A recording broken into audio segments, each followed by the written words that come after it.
Vamos ao debate. Para essa rodada, eu tenho comigo hoje Alessandro Soares, Gabriela Araújo, Tiago Mitrô e Hélio Beltrão. Boa tarde, bem-vindos todos. Vou começar com o Hélio. Essa medida abre caminho para a legalização dessa atividade aqui no Brasil, Hélio? O que você achou da notícia?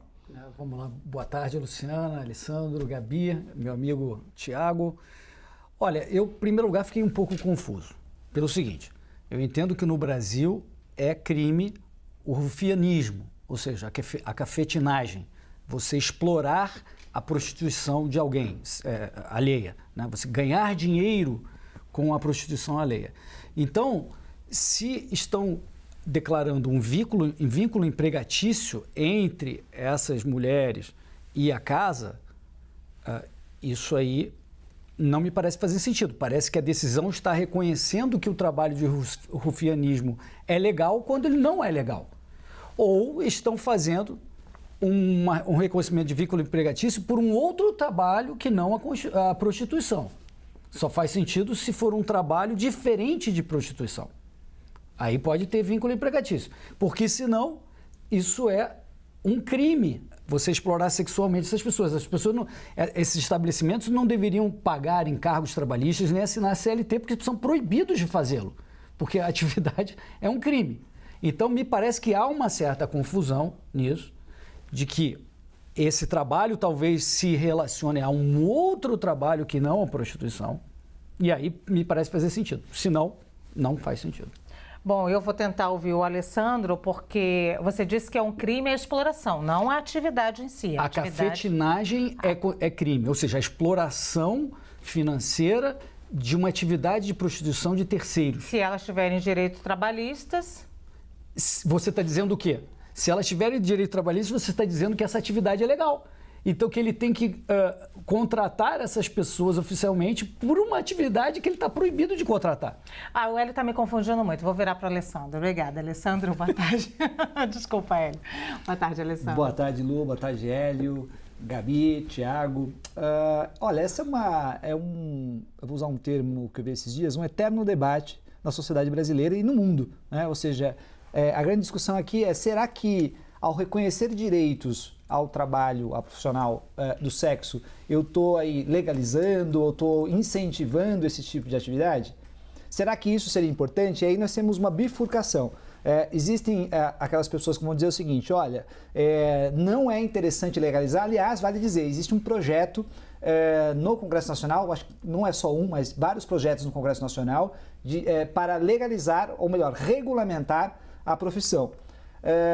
E qual é o ponto que se coloca? Aqueles que são contrários, algumas pessoas vão dizer o seguinte, esse tipo de situação, na verdade, é uma legitimação da violência contra a mulher numa sociedade patriarcal, numa sociedade machista, misógina. Ou seja, alguns vão atacar para uma discussão moral, vão dizer, isto não dá na nossa sociedade. Portanto, ao regulamentar, ao garantir direitos, ao reconhecer direitos trabalhistas, aposentadoria, auxílios, etc., nós estaríamos, na verdade, não melhorando a situação dessas mulheres, nós estaríamos incentivando a exploração sexual, na sua imensa maioria são mulheres, numa sociedade machista e misógina, ou seja, é um ato de violência e exploração. E do outro lado nós temos a interpretação que não, esta é uma realidade dada, seria importante ter algum nível de regulamentação e, melhor, de reconhecimento de direitos. A gente pode discutir aqui se isso leva a uma legalização da exploração numa empresa, num empreendimento ou não, a questão do crime ou não, mas o fato fundamental não se deve criminalizar o ato em si, a profissão, o exercício em si daquele trabalho, mas nós devemos reconhecer que essa situação existe e, portanto, essas pessoas têm direitos. E esses direitos, aposentadoria, auxílio-doença, salário, 13º, ou seja... Seria tirar da marginalidade essa atividade que todo mundo sabe que existe. Porque simplesmente dizer que não vamos reconhecer nada está literalmente tampando o sol, né, com uma peneira, porque está lá a situação dada e algumas pessoas vão dizer, eu não estou nem tomando posição, estou tentando só trazer quais são os dois elementos fundamentais de discussões aqui, não só esse, mas tem a questão criminal, por óbvio. Mas os dois elementos são esses. Olha, temos que reconhecer esses direitos, essas pessoas estão lá colocadas, você pode dizer, olha, é uma situação de exploração, na verdade, mas temos que reconhecer. É isso que está posto aí, pelo menos, nessa discussão. E olha que interessante, é uma discussão que está sendo feita não num projeto de lei, não pelo parlamento, mas está sendo debatida e colocada a partir de uma atuação do Ministério nesse caso. Existem, logicamente, algumas discussões lá atrás, decretos, né, algumas medidas de reconhecimento na justiça, etc., que está dando nisso agora. Talvez fosse importante abrir isso para a sociedade, fazer um debate sério. Eu acho que tem experiência em outros países. Eu sempre falo isso, olha, vamos tentar ver como está sendo nos outros países. Algumas pessoas vão dizer que nos outros países onde houve uma regulamentação, onde se garantiu direitos, houve uma proteção melhor das mulheres, do tráfico de pessoas, para o combate ao tráfico de pessoas, contra a exploração sexual, e algumas pessoas vão dizer que não foi bem assim. O importante é que nós tenhamos esses dados em mãos, que nós façamos essa pesquisa e esse debate sério. Eu acho que isso que é importante nesse momento. Tem um pontinho, rapidamente. A profissão está oficializada. Profissão de prostituição está oficializada, está reconhecido. Está reconhecido. Isso, ou seja, essa tua preocupação eu acho que está tratada. A questão é o vínculo empregatício. Sim. Se ela está como autônoma, está tudo certo. Ela pode recolher o que ela quiser receber no futuro, é um trabalho normal. É que eu acho que na situação dele se pegou o posterior, ou seja, houve uma exploração do trabalho da profissional, do sexo, a partir de um empreendimento. Mas aí é crime. Esse é o ponto. Não é vínculo empregatício, aí é crime, porque o rufianismo é proibido.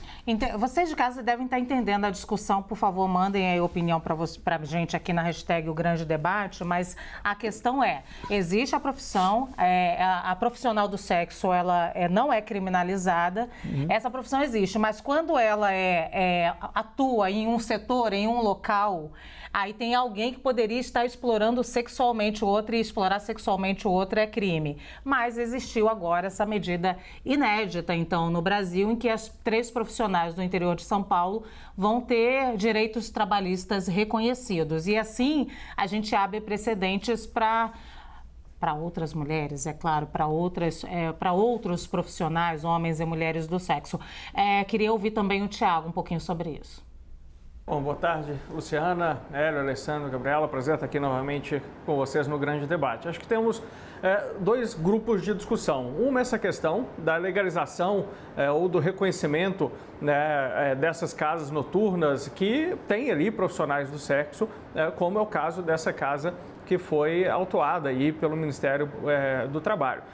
Acho que é uma discussão, como foi falado aqui pelo Alessandro, que deve acontecer no país, uma vez, como o Hélio bem lembrou, hoje não se pode, o Código Penal traz o crime do rufianismo, que é você lucrar com a prostituição de alguém, sendo que nós sabemos aqui, como é o caso dessas casas, que dizem por aí, né, que é a profissão mais antiga do mundo. Então, você tem o exercício dessa atividade no Brasil e em 2015, como foi trazido aqui também, entrou na classificação brasileira de ocupações pelo próprio Ministério do Trabalho e Emprego. Então, deve-se fazer essa discussão sobre a legalização dessas casas noturnas, desses locais onde acontece essas atividades de prostituição. Eu acredito que é um debate que tem que acontecer no parlamento. Eu, nos 4 anos que eu estive lá, não foi um debate, não era um assunto no parlamento brasileiro, mas a gente vê, como o Alessandro trouxe aqui, que é um assunto que acontece em outros lugares do mundo. Para aqueles que gostam de séries de televisão, a série Borgen, que conta a história de uma primeira-ministra dinamarquesa, tratou em um dos seus episódios esse debate. E as próprias profissionais do sexo traziam a necessidade de a profissão ser dada luz a ela, porque era uma profissão que existe. Você pode não gostar, você pode achar que é imoral, mas a realidade é que essas profissões existem. Ô, Tiago, de verdade, aquela pergunta que sai do fundo do coração, você acha que com o parlamento que a gente tem, o conservador, eles colocariam esse tema em discussão? De verdade? Acho que, não sei se o ponto aqui a gente trata às vezes muito todo mundo como conservador, né? Eu que sou um liberal, várias vezes por ser contra posições da esquerda, sou tido como conservador. Eu confesso que eu não sei qual que seria, né, a reação do parlamento. Eu entendo que, obviamente, nós temos uma bancada religiosa forte no Congresso que certamente não vai gostar de se tratar esse tema, mas, novamente, é um problema que está existindo, que existe no Brasil há décadas. Somente em 2015, lembrando que isso entrou na classificação brasileira de ocupações, né? Então existe há centenas de anos, na verdade, talvez, né? E apenas recentemente começou a se dar luz ao problema. Então acho que um primeiro ponto da discussão é esse, né? Devemos ou não discutir a legalização, né, ou a descriminalização das atividades dessas casas noturnas, desses empreendimentos que contratam esses profissionais. E um outro ponto aqui que eu trago é a visão trabalhista. O Brasil ainda insiste em acreditar que a melhor forma de vínculo empregatício é a CLT, que a CLT protege todos os tipos de profissional. A gente vê essa discussão com motoristas de aplicativo, com entregadores ali de aplicativo e tudo mais, como se estabelecer um vínculo empregatício CLT tivesse sempre um viés de proteger o trabalhador. Ora, se esses profissionais são enxergados ali como autônomas que estão se utilizando do serviço dessas casas para oferecer ali o serviço que elas oferecem à população, por que tem que ser estabelecido um vínculo empregatício? Elas querem ter esse vínculo empregatício, lembrando aqui, o próprio Ministério Público do Trabalho não detectou ali condições de exploração sexual, né, ou de analogia à escravidão. Nós estamos falando aqui simplesmente da prestação do serviço dessas profissionais. A gente vai colocar tudo na CLT porque vai ter um custo. Essas mulheres agora vão provavelmente começar a ganhar menos dinheiro do que elas ganhariam antes, né, que elas ganhavam antes, porque agora vão ter todos esses custos trabalhistas pesados aqui no Brasil. Então, por que obrigar esse registro na CLT, né, com todos os profissionais? Por que a gente não dá autonomia para eles, né, utilizarem-se de plataformas físicas ou virtuais, no caso dos aplicativos de transporte, para prestarem seu serviço? Eu acho que essa ânsia do Brasil de colocar tudo na CLT mais prejudica do que ajuda os profissionais de qualquer área que seja. Muito bem, ó, ficou por último a mulher aqui da roda. A última palavra tem uma boa valia, então vai, Gabi. Obrigada, Lu. Boa tarde, Alessandro, Hélio, Thiago, Luciana e todas que estão nos acompanhando. Bom, primeiro eu queria só fazer um reparo que algumas matérias jornalísticas estão falando que essa classificação, né, da profissão de profissional do sexo foi incluída no COB, né, na classificação brasileira de ocupações em 2015, mas na verdade ela existe desde 2002 e quando ela foi incluída em 2002, ela possibilitou que muitas profissionais se cadastrassem, embora exista um problema, porque algumas não querem que tenha ali na sua carteira de trabalho, elas acham que é um pouco discriminatório ter o nome profissional do sexo, então a gente tem poucos dados porque algumas optam por colocar ali como dançarina ou como, né, outro tipo de ocupação, então isso é um problema, mas é importante que elas tenham esse direito de classificar suas ocupações até como profissionais liberais, né, prestadoras de serviços, para poderem ter direito ao seguro, né, ao seguro saúde, seguro previdência social, todos os direitos que os trabalhadores e trabalhadoras brasileiros têm. Talvez em 2015 tenha acontecido algum tipo de atualização, algo nesse sentido, né? Eu fiz algumas anotações aqui. Há mais de 10 anos, Bélgica, Nova Zelândia, Holanda e Alemanha já legalizaram os bordéis. E por que é importante a gente ter a legalização dos bordéis dessas casas aí que disponibilizam esse tipo de atividade? Porque eles precisam pagar imposto também, né? Pensando aí para o lado dos liberais, Thiago, eles precisam pagar imposto, precisam, né, contribuir, eles estão ali lucrando, né? Então eles também precisam contribuir, pagar imposto, a gente precisa dar condições de saúde para essas profissionais, para que elas trabalhem em um ambiente seguro, né? A gente tem que pensar que elas também ficam expostas, não só com relação à saúde, mas com relação à segurança pessoal. Então, é muito melhor que elas tenham um lugar para trabalharem, que seja protegido, que seja regularizado, que seja fiscalizado pelo poder público, do que elas ficarem ali na rua sujeitas a todo tipo de violência. A gente sabe como elas são sujeitas a todo tipo de violência.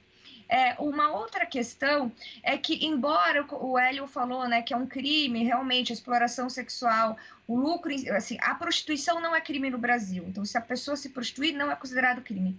Mas se houver alguém explorando a prostituição de terceiros, aí sim seria considerado crime, como o Hélio mesmo trouxe aí o rufianismo. Qual que é a questão? A jurisprudência, muitas decisões judiciais têm flexibilizado esse tipo de crime, porque eles alegam, olha, existe uma conivência das autoridades, então seria uma hipocrisia. Se as autoridades, se o poder público, o poder administrativo não fecha os bordéis, não fiscaliza os bordéis, não pune os bordéis administrativamente, por que nós vamos prender? Né? Porque nós vamos pelo tipo penal. Então, há uma lacuna legislativa concordo com o Tiago, a gente precisa enfrentar esse problema na Câmara dos Deputados, no Congresso Nacional, no Senado Federal, para regulamentar essa situação. De um lado, a gente tem a autorização da prostituição individual, de outro lado, a gente tem a proibição tipo penal para exploração de bordéis e a conivência do poder público. Então, do jeito que está, a gente está fazendo vistas grossas para algo que só acaba prejudicando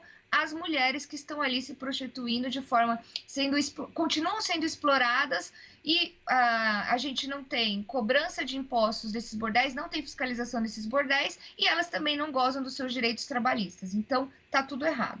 Já sei quando o Hélio quer falar, ele fica aqui, levanta o dedinho e fala, Hélio. Não, rapidamente. Existe um formato em que essas casas não estão nem praticando rufianismo, nem tem vínculo empregatício, que é fornecer um local para pessoas frequentarem, né? E isso eu acho que é o caso mais geral e que mais ocorre no Brasil. E essas casas, elas pagam imposto, não tem nada de ilegal nessas casas. Então, o crime no Brasil de rufianismo é quando realmente há um cafetão que está fazendo isso, que eu não acho que seja o caso dessas casas. Então, veja, o problema dessa decisão de hoje é que se quer fazer um vínculo empregatício com alguém que está dizendo que é o cafetão, mas essa atividade é proibida. Então, essa decisão me parece nula legalmente. Bom, eu tô com uma fala aqui da Michele, ela mora na Itália, ela está dizendo que existe na Suíça e na Alemanha essa legalização há muito tempo e a Itália tem essa discussão há alguns anos, mas nunca saiu da discussão e ela acha que isso não daria certo no Brasil, mas se elas pagam a contribuição autônoma, na opinião dela, seria bem melhor, que é a opinião aqui também do Hélio e é a opinião do Tiago.